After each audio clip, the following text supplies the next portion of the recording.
এই ছেলেটা মন চাইলেই যে কোনো সময় সিংহ হয়ে যেতে পারে, আর সে এমন একটা স্কুলে ভর্তি হয়েছে যেখানে কেবলমাত্র সুপার পাওয়ারওয়ালা বাচ্চারাই ভর্তি হতে পারবে। কিন্তু সুপার পাওয়ারওয়ালা বাচ্চারা কি নিজেদের পাওয়ার কন্ট্রোল করতে পারবে, নাকি তা মানুষদের জন্য হবে এক অভিশাপ?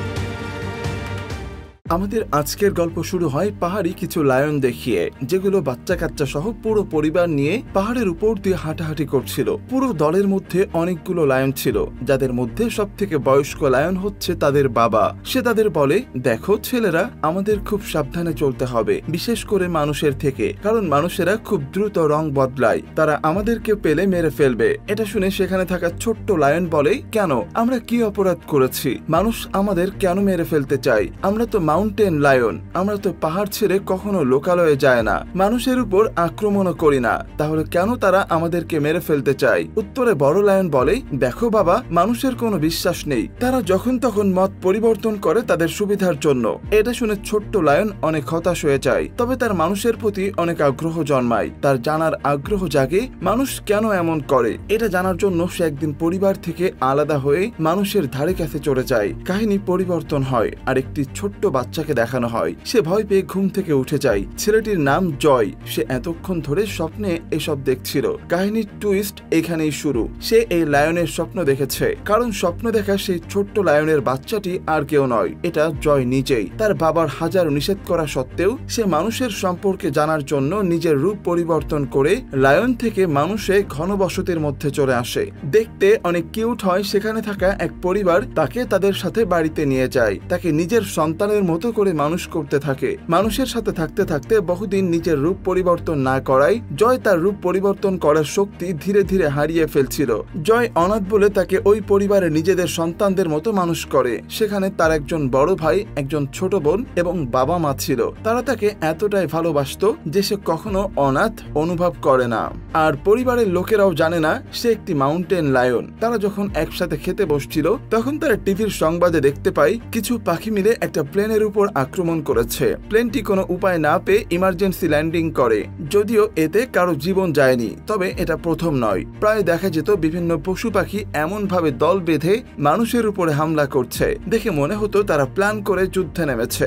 এরপর তারা খাওয়া দাওয়া শেষ করে জয়কে নিয়ে একটি নতুন বোর্ডিং স্কুলের দিকে রওনা হয়। জয় আসলে সেখানে যেতে চাচ্ছিল না, তবে একটা দিক ভেবে সে রাজি হয়ে যায়, কারণ নতুন পরিবেশে গেলে সে নতুন ধরনের কিছু শিখতে পারবে। এতে তার জ্ঞান অনেক বৃদ্ধি পাবে। সে মূলত মানুষের মধ্যে এসেছিল মানুষ সম্পর্কে ভালোভাবে জানতে, তাই স্কুল তার জন্য একটি ভালো জ্ঞান অর্জনের জায়গা হতে পারে। এটা ভেবে সে রাজি হয়ে যায়। তারা সবাই মিলে জয়কে স্কুলে নিয়ে যাওয়ার জন্য রওনা হয়। স্কুলে পৌঁছানোর পর সেখানের প্রধান শিক্ষিকা লিজা তাদেরকে ওয়েলকাম জানায়, আর জয়ের মাকে বলে, আপনাদের একটুও টেনশন করতে হবে না, এখানে জয় খুব ভালোভাবেই থাকতে পারবে। সবাই এখানে খুব মিলেমিশে থাকে।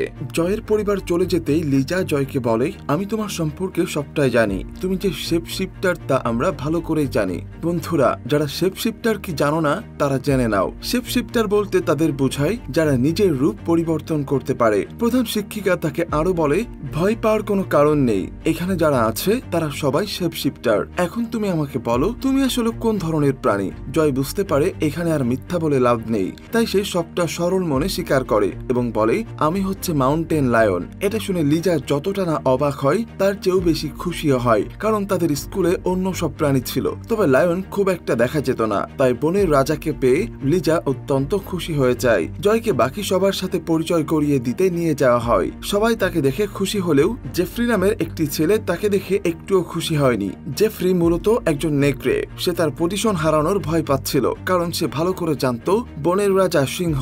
যতদিন সিংহ ছিল না ততদিন সেখানে একাই রাজত্ব করেছে, কিন্তু এখন তো সিংহ চলে এসেছে, তাই তারা নেতাগিরি থাকবে না। এটা ভেবে সে শুরুতেই জয়ের সাথে ঝামেলা করা শুরু করে দেয়, কিন্তু সেখানে প্রধান শিক্ষিকা থাকার কারণে কিছু করতে পারে না। লিজা তাদের ঝগড়া থামিয়ে দেয়। স্কুলে মাউন্টেন লায়ন ভর্তি হয়েছে এটা শুনতে পেয়ে জয়ের সাথে দেখা করতে অ্যান্ড্রিও নামের একজন লোক আসে।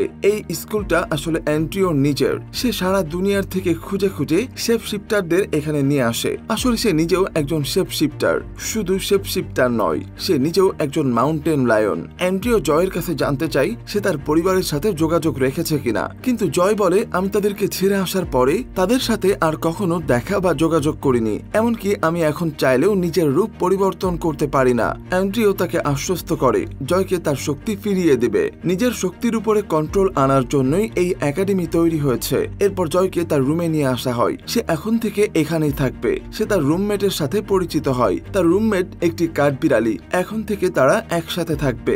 এই স্কুলের একটি বিশেষ নিয়ম রয়েছে, এখানে কোনো প্রাণীর সাথে লড়াই করতে পারবে না। শুধুমাত্র লড়াই করার জন্য নির্ধারিত ক্লাস টাইমে লড়াই অনুসরণ করতে পারবে। তাই সিংহের খাঁচায় কাঠবিড়ালি নিশ্চিন্তে ঘুরে বেড়াবে, কিন্তু সিংহের কিছু বলার থাকবে না। ঠিক তখনই ক্লাসের সময় হয়ে যায়। তাই লিলি জয়কে সাথে করে নিয়ে ক্লাসের দিকে যেতে থাকে। ক্লাস মূলত একটি জঙ্গলের ভিতরে হবে। জঙ্গল দিয়ে যাওয়ার পথে মিয়া নামের একটি মেয়ের সাথে তাদের দেখা হয়। মিয়া লিলির বান্ধবী। সে মূলত একটি পাহাড়ি হরিণ। ক্লাসে প্রবেশ করতেই সবাইকে নিজ নিজ জায়গায় দাঁড়াতে বলা হয়। আজকের ক্লাসের প্রফেসরের নাম ডেভিড। সে সবাইকে নিজের শক্তি কন্ট্রোল করা শেখাচ্ছিল, যাতে সবাই নিজের ইচ্ছামতো নিজের রূপ পরিবর্তন করতে পারে। জয় ক্লাসে নতুন হয়। শুরুতে তাকে নিজের রূপ পরিবর্তন করতে বলা হয়, কিন্তু জয় কোনোভাবেই নিজের আসল রূপে ফিরতে পারছিল না। বহু বছর মানুষের মধ্যে থেকে সে তার রূপ পরিবর্তনের ক্ষমতা প্রায় হারিয়ে ফেলেছে। তার এই অবস্থা দূর থেকে দেখে তাদের প্রিন্সিপাল লিজা খেয়াল করছিল। সে জয়ের কাছে এসে বলে, তুমি চোখ বন্ধ করে তোমার পরিবারের কথা কল্পনা করো, তাহলেই তুমি তোমার আসল রূপে ফিরে যেতে পারবে।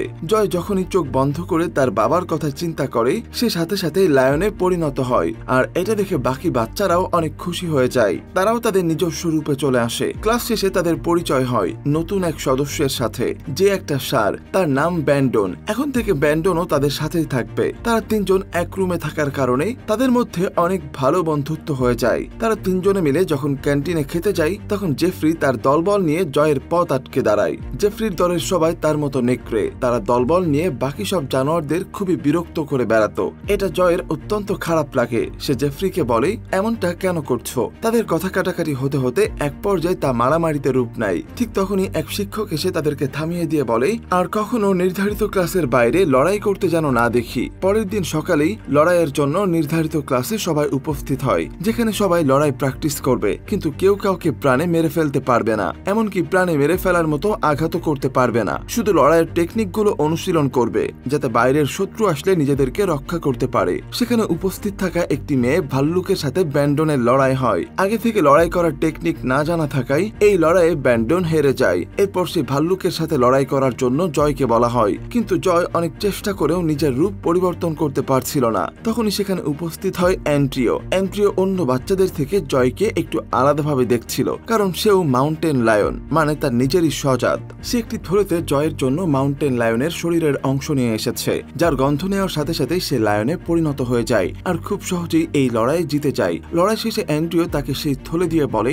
এটা তোমার কাছে রাখো, যাতে তোমার রূপ পরিবর্তন করতে কষ্ট না হয়। অ্যান্ড্রিও চলে যাওয়ার পরে সেখানে জেফ্রি তার দলবল নিয়ে আসে আর তাকে রাতে মাঠে এসে মারামারি করার চ্যালেঞ্জ করে যায়। সে বলে, শালা ভীতু একটা, যখনই আসি তোকে মারতে তখনই কারো না কারো সাহায্য নিয়ে বেঁচে যাস। এসব শুনে জয় প্রচন্ড পরিমাণে রেগে যায় আর ভাবতে থাকে, আমি একটা লায়ন আর ওরা সাধারণ নেকড়ে, ওদের এত সাহস কি করে হয় আমাকে চ্যালেঞ্জ করার? তাই সে চ্যালেঞ্জ অ্যাকসেপ্ট করে। আর এভাবেই আমাদেরকেও অনেকে কথার ফাঁদে ফেলে রাগিয়ে দেয়। তোমরা এসব কথায় কখনো কান দিবে না। এসব বলে রাগিয়ে দিয়ে আমাদেরকে বিপদে ফেলতে চায় কিছু দুষ্টু লোক। মনে রাখবে, রেগে গেলেই হেরে যাবে। জীবনে যে কোনো সিদ্ধান্ত ঠান্ডা মাথায় নেওয়ার চেষ্টা করবে। জয় রাতে তার রুমমেটদের নিয়ে সেখানে চলে যায়, কিন্তু সেখানে গিয়ে দেখে জেফ্রি একা নয়, বাকিরাও তার সাথে লড়াই করার জন্য রেডি হয়ে আছে। তবে সে ভয় না পেয়ে লড়াই করতে প্রস্তুত হয়ে যায়। জয় যেহেতু লড়াই করার পদ্ধতি শেখেনি, তাই সে একা তিন নেকড়ের সাথে পেরে উঠছিল না। তাই তাকে সাহায্য করতে তখন ব্যান্ডন ষাঁড়ের রূপে চলে আসে আর বাকিদের হারিয়ে দেয়। পরের দিন সকালে অ্যান্ড্রিও জয়কে নিয়ে লং ড্রাইভে বের হয়। সে জয়কে বলে, দেখো, কাল রাতে তোমার আর জেফ্রির মধ্যে যা হয়েছে তা আমি সবটাই শুনেছি। তবে এটা শুনে অনেক লজ্জা লেগেছে যে তুমি তাদের সাথে একা লড়াই করে জিততে পারোনি। জয় বলে, আমি একা, তারা তিনজন, কি করে পারবো? অ্যান্ড্রিও তখন তাকে বলে, এটা কোনো কথা না, তুমি একটা লায়ন, এরকম তিনজন নয় 30 জন আসলেও তুমি তাদেরকে খুব সহজেই হারিয়ে দিতে পারবে। প্রয়োজনে আমি তোমাকে সেই প্রশিক্ষণ দেব। ড্রাইভ শেষে যখন অ্যান্ড্রিও জয়কে আবার স্কুলে নামিয়ে দিতে চাই, তখন সেখানে স্কুলের প্রধান শিক্ষিকা এসে তাকে বলে, দেখো, তুমি যদি জয়কে আলাদাভাবে কেয়ার করো তাহলে এটা অন্য স্টুডেন্টদের উপর বাজে প্রভাব ফেলবে। কিন্তু তার কথাকে গুরুত্ব না দিয়ে অ্যান্ড্রিও বলে, জয় একটা মাউন্টেন লায়ন, তাই তাকে সেরা ট্রেনিং দিতে হবে আর এটা আমি নিজেই দেব। এদিকে স্কুলে ফিরতে দুজনকেই মারামারি করায় জয় এবং জেফ্রি দুজনকেই তাদের শিক্ষক শাস্তিস্বরূপ রান্নাঘরে কাজ করতে দেয়। পরের সিনে দেখা যায় মিয়া জয়কে সাথে নিয়ে জঙ্গলের দিকে যাচ্ছে। সেখানে গিয়ে তারা দেখতে পায় কিছু শিক্ষক ও ছাত্র মিলে গোপনে মিটিং করছে। মিয়া তাকে জানায় এরা মূলত এখানে বসে মানুষকে কি করে ডিস্টার্ব করা যায় সেই গোপন প্ল্যান করছে। মিটিং চলাকালীন সময়ে সেখানে একটা বাজ পাখি আসে। বাজ পাখিটি অন্য কেউ নয়, সে হচ্ছে প্রধান শিক্ষিকা লিজা। এটা দেখে তো জয় একদম অবাক হয়ে যায়। লুকিয়ে লুকিয়ে সবকিছু দেখার পর তারা সেখান থেকে চলে যায়। এরপর দেখা যায় জয়কে স্পেশাল ট্রেনিং দেওয়ার জন্য সেখানে অ্যান্ড্রিয়া আসে। শিকার শেখানোর জন্য জয়কে সাথে করে জঙ্গলে নিয়ে যায়। জয় খুবই ট্যালেন্টেড একটা বাচ্চা, তাই খুব সহজেই সে শিকার করার কৌশল আয়ত্ত করে ফেলে এবং অল্প কিছুক্ষণের মধ্যে অনুশীলন শেষে সে তার প্রথম শিকার করে। এই খবর দ্রুত সমস্ত স্কুলে ছড়িয়ে পড়ে। সবাই তাকে বাহবা দিলেও তার কাছের বন্ধু মিয়া উদাস হয়ে বসে থাকে। জয় মিয়ার কাছে গিয়ে বসে, কিন্তু তাকে কিছু না বলেই মিয়া সেখান থেকে উঠে যায়। জয় তখন লিলির কাছে গিয়ে জানতে চায় মিয়ার কি হয়েছে, সে আমার সাথে এরকম ব্যবহার কেন করছে। তখন লিলি তাকে জানায় মিয়া সবসময় ভাবতো তুমি হয়তো অন্য সবার মতো হবে না, অন্য প্রাণীদের শিকার করার মধ্যেই নিজের সফলতা খুঁজবে না, কিন্তু তুমিও অন্য প্রাণীদের থেকে ব্যতিক্রম না। মিয়ার বাবা মাকে মাউন্টেন লায়ন মেরে ফেলেছিল, তাই সে মাউন্টেন লায়নদের ঘৃণা করে। সে তোমার মধ্যে মায়া মমতা দেখে ভেবেছিল তুমি হয়তো তাদের মতো হবে না, কিন্তু আজ শিকারের খবর জানতে পেরে সে অনেক কষ্ট পেয়েছে। ওই দিন রাতে জয় দেখতে পাই জেফ্রি ও তার দলবল একত্রে কোথায় যাচ্ছে। জয় তাদের পিছু নেয়। সেখানে গিয়ে জয় দেখতে পাই জেফ্রি ও তার বন্ধুরা মিলে একটা ফ্যাক্টরিতে আক্রমণ করছে। সেখানে থাকা গার্ডকে ভয় দেখিয়ে তাড়িয়ে দেয় এবং তারপরে ফ্যাক্টরির সব তার দাঁত দিয়ে ছিঁড়তে থাকে। জয় তাদের পেছন থেকে বাধা দিলে জেফ্রি ও তার দলবল জয়কে বলে তোর তো সাহস কম না, তুই আমাদের ফলো করেছিস, আজকে তোকে কে বাঁচাবে, তোকে এখনই মেরে আলু ভর্তা বানিয়ে দেব।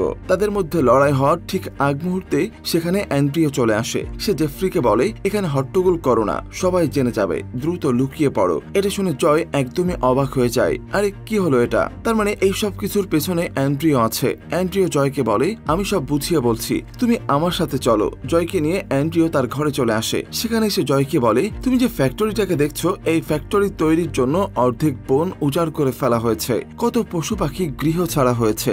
এই ফ্যাক্টরিতে তৈরি হয় ক্ষতিকারক কেমিক্যাল, যা বাতাসের সাথে মিশে পশু পাখির অস্তিত্বকে হুমকির মুখে নিয়ে আসে। এমনকি এই ফ্যাক্টরি করার সময় কিছু শিকারী এখান থেকে পশু পাখিদের সরিয়ে ফেলতে নির্বিচারে গুলি করে মেরেছে। আমার স্ত্রী সন্তানকেও মেরে ফেলেছে। তাদের তো কোনো দোষ ছিল না, তারা কারো উপর কোনো আক্রমণ করেনি, লোকালয়ে যায়নি, নিজেদের ঘরের আশেপাশেই ঘুরছিল। এখন তুমি বলো, আমি আমার ঘরে থাকার পরও আমাকে মরতে হচ্ছে, এটা কি করে মেনে নেব আমি? তাই বিগত 50 বছর ধরে আমরা আমাদের রূপ পরিবর্তন করে মানুষের মধ্যে ঢুকে গিয়েছি।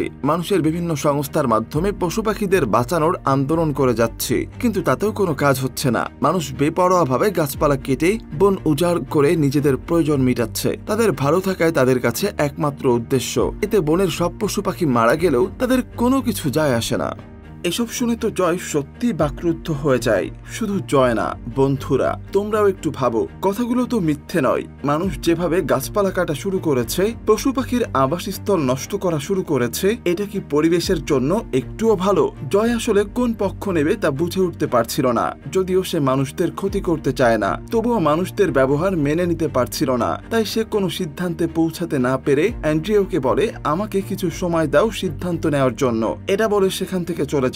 পরের দিন মিয়া, জয় ও ব্যান্ডন একত্রে খেলা করছিল। সে সময় ব্যান্ডন তার কন্ট্রোল হারিয়ে একটা গাড়িতে গিয়ে ধাক্কা খায়। যদিও কেউ আহত হয়নি, তবে গাড়ির অবস্থা একদমই খারাপ হয়ে যায়। আরেকটু হলে হয়তোবা কেউ গুরুতর আহত হতো।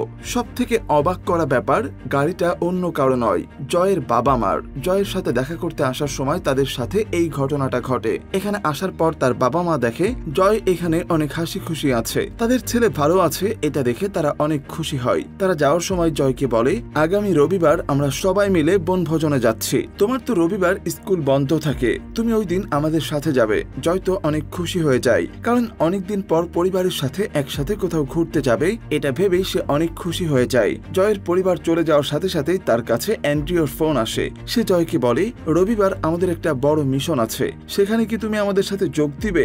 জয় সরাসরি তাকে না বলে দেয় আর বলে ওই দিন সে পরিবারের সাথে পিকনিকে যাবে।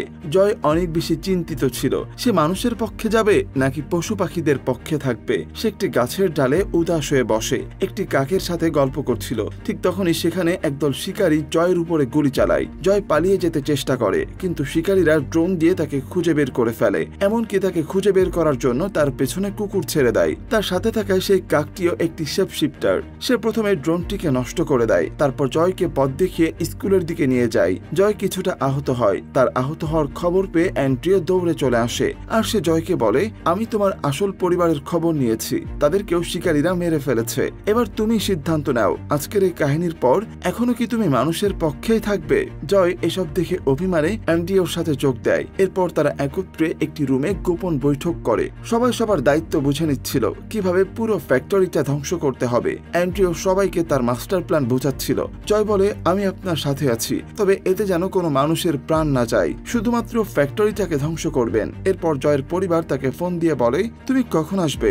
জয় তখন বলে, আমাকে ক্ষমা করো মা, আমার স্কুলে একটি গুরুত্বপূর্ণ অনুষ্ঠান হবে, আমার সেখানে অংশগ্রহণ করতে হবে, তাই অনেক দায়িত্ব পালন করতে হচ্ছে। ফোন রাখতেই লিলি আর ব্যান্ডন আসে। তারা জয়কে বলে, তুমি আমাদের কাছ থেকে কিছু একটা লুকাচ্ছ, তুমি সবার সাথে কোথায় যাচ্ছ, কি এমন কাজ করছো, আমাদেরকে বলো। কিন্তু জয় তাদেরকে উত্তর দেয়, এখন কিছু বলার সময় নেই, আমি পরে তোমাদেরকে সবকিছু বুঝিয়ে বলবো। প্ল্যান মোতাবেক সবাই ফ্যাক্টরির উপরে চলে আসে। সেখানে থাকা অনেকগুলো কাঠের গুঁড়ি ফ্যাক্টরির মেশিনগুলোর উপরে ফেলে সব মেশিন নষ্ট করে ফেলে। এই প্ল্যান মোতাবেক আগাতে থাকে। ঠিক তখন জয়ের নজর পাহাড়ের নিচের দিকে যায়। সে দেখতে পায় কাঠের গুঁড়িগুলো যেখানে গিয়ে পড়বে ঠিক সেখানেই তার পরিবার পিকনিক করতে এসেছে। সে সবাইকে দৌড়ে গিয়ে কাজ বন্ধ করতে বলে, কিন্তু কেউ তার কোনো কথায় পাত্তা দেয় না। তখন সে সাথে সাথে অ্যান্ড্রিওকে কল করে, কিন্তু অ্যান্ড্রিও বলে, এরকম বড় বড় মিশনে কিছু মানুষের জীবন তো যাবেই, তাছাড়া এই মানুষগুলো তো তোমার আসল বাবা মা না। দেখলে বন্ধুরা, অন্যের জন্য তৈরি ফাঁদে যখন নিজে পড়ে যায় তখন সবাই বুঝতে পারে। যাই হোক, এই কথা শোনার পর জয়ের রাগে জ্বলে ওঠে, কিন্তু জয় একা এত লোকের সাথে কিভাবে লড়বে কিছুই বুঝে উঠতে পারছিল না। তখন সেখানে লিলি আর ব্যান্ডনও চলে আসে, কিন্তু সেখানে থাকা প্রত্যেকে তাদের উপরে আক্রমণ করে। এমনকি অ্যান্ড্রিও এসে জয়ের উপরে আক্রমণ করে। তাদের লড়াইয়ের সময় দড়ি ছিঁড়ে সেই কাঠের গুঁড়িগুলো নিচের দিকে পড়তে থাকে। জয়ের পুরো পরিবার বিষয়টি দেখে সেখান থেকে দ্রুত সরে গেলেও জয়ের ছোট বোনের কানে হেডফোন থাকায় সে কিছুই শুনতে পায় না। তার উপরে কাঠের গুঁড়িগুলো পড়বে ঠিক তার আগ মুহূর্তে সে তার বোনকে বাঁচিয়ে ফেলে। বোনকে বাঁচিয়ে জয় অ্যান্ড্রিওর কাছে গিয়ে চিল্লাতে থাকে আর বলে, তুমি কথা দিয়েছিলে মানুষের কোনো ক্ষতি করবে না, কিন্তু তুমি তোমার কথা রাখোনি, আমি আর তোমার সাথে কাজ করব না, এমনকি তোমাদের মিশনও সফল হতে দিব না। এরপর জয় স্কুলে ফিরে গেলে সবাই তাকে অনেক বাহবা দিতে থাকে আর মুভিটি এখানেই শেষ হয়ে যায়। তো বন্ধুরা, আমাদের আজকের গল্পটা আপনাদের কেমন লাগলো সেটা অবশ্যই কমেন্টে জানাতে একদমই ভুলবেন না। আজকের মতো এখানেই বিদায় নিচ্ছি। দেখা হবে আবারও নতুন কোনো ভিডিওতে, নতুন কোনো গল্পে। সে পর্যন্ত সবাই ভালো থাকবেন, সুস্থ থাকবেন। আল্লাহ হাফেজ।